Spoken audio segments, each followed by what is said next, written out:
Hey guys, welcome back to my channel Bansal biology. आज के video में हम देखने वाले हैं टाइप्स ऑफ सेल सिग्नलिंग के बारे में। सबसे पहले हम ये समझते हैं सेल सिग्नलिंग क्या होती है। नाम से ही पता चल रहा है सेल्स को सिग्नल दिया जाता है। यहाँ पर अगर एक सेल को डिवाइड करना है हमारी बॉडी में, या एक सेल की डेथ होनी है, या फिर एक सेल को डिफरेंशिएट होना है, उसको एक स्पेसिफिक टाइप का सेल बनना है, तो उसको किसी और सेल से मैसेज मिलता है और उस हिसाब से फिर वो रिस्पॉन्ड करता है, जिसकी वजह से यहाँ पर वो सेल क्या कर सकता है, वो सेल यहाँ पर जो भी उसको काम करना है वो करेगा। तो एक सेल दूसरे सेल को सिग्नल पास करता है, जिसकी वजह से दूसरा सेल रिस्पॉन्ड करता है। इसी चीज को हम सिंपल सेंस में सेल सिग्नलिंग कहते हैं। अगर हम यहाँ पर सेल सिग्नलिंग में देखें तो सेल सिग्नलिंग डिफरेंट टाइप्स की होती है। जैसे कि एक सेल सिग्नलिंग होती है ऑटोक्राइन सिग्नलिंग। ऑटोक्राइन सिग्नलिंग में जो सिग्नल रिसीव कर रहा है और जो सिग्नल रिलीज कर रहा है, दोनों ही एक ही सेल होते हैं। यानी कि मैंने ही मॉलिक्यूल रिलीज किया और मैंने ही उसको रिसीव कर लिया। रिसीव करने के लिए रिसेप्टर प्रेजेंट होते हैं। बिना रिसेप्टर के एक सेल सिग्नल को रिसीव नहीं कर सकता। तो स्पेसिफिक रिसेप्टर होते हैं जो स्पेसिफिक सिग्नल से बाइंड करते हैं। तो इसको हम ऑटोक्राइन सिग्नलिंग कहते हैं। ऐसी सिग्नलिंग टी सेल्स में देखी जाती है इम्यूनिटी में। दूसरी होती है पैराक्राइन सिग्नलिंग।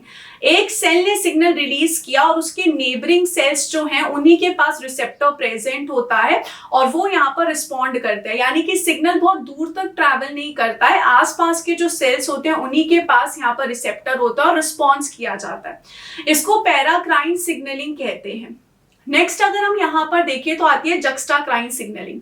जक्स्टाक्राइन सिग्नलिंग ऐसी सिग्नलिंग है जिसमें दो सेल्स को बहुत नजदीक आना पड़ता है। यानी कि वो सेल जो सिग्नल रिलीज कर रहा है और वो सेल जो सिग्नल रिसीव कर रहा है, दोनों ही सेल्स को बहुत नजदीक होना पड़ता है। इसका रीजन क्या है? इसका रीजन ये है कि जो सेल सिग्नल रिलीज कर रहा है वो एक्चुअल में रिलीज नहीं कर रहा।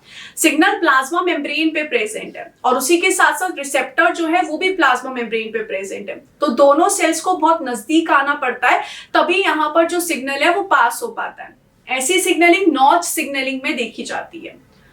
फोर्थ टाइप ऑफ सिग्नलिंग होती है साइनैप्टिक सिग्नलिंग। साइनैप्टिक सिग्नलिंग में जो न्यूरॉन्स है वो एक न्यूरॉन दूसरे न्यूरॉन को न्यूरोट्रांसमीटर्स भेजता है, जिसकी वजह से दूसरा न्यूरॉन उस हिसाब से रिस्पॉन्ड कर सकता है। तो ये सिग्नल जो न्यूरोट्रांसमीटर है वो दो न्यूरॉन्स के बीच का जो साइनैप्स है उसमें डाला जाता है या उसमें रिलीज किया जाता है, इसलिए इसको साइनैप्टिक सिग्नलिंग कहते हैं।